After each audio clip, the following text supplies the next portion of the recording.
So, a couple things to think about when you are with children that don't want to go to sleep at night. Remember that kids are amazing to have, right? They're wonderful. They have so many things that they give people.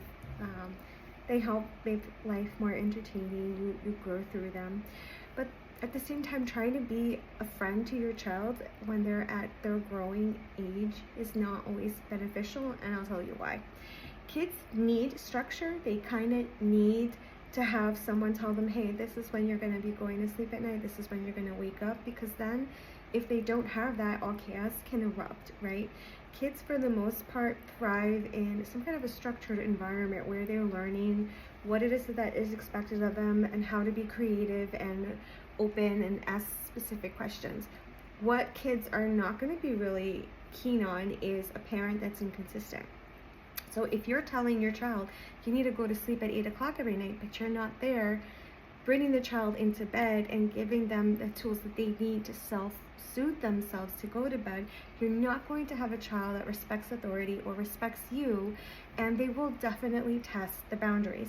Kids are going to do that regardless, but it makes bedtime very difficult. And what's another thing that happens when bedtime is difficult? You don't get to get your time with your loved one. So really, when you think about it, when my child does not go to sleep on time, I don't get to be intimate with my partner. I don't get that time emotionally to connect, physically to connect, check in with one another, and understand what's happening in our household. And so having this ability to be a friend to your child but also be a parent is so important. You have to know where the boundaries lay, because when we don't have these boundaries in place, it affects the child's overall well-being. And the other emerging issue is the behavioral stuff that comes out of it. So if they can't trust that you're going to be consistent to bring them to a place where they can go to sleep, they can feel secure, they had enough bonding quality time with you, then that basically translates to, well, then I can do this in other areas of my life, right? And so that becomes problematic for staying in touch, making sure that things are done, making sure that they have a safe place to share their burdens. So when you're not being consistent with your child and expecting certain things, and you try to be placating them or being too much of a friend, they're not going to take you seriously.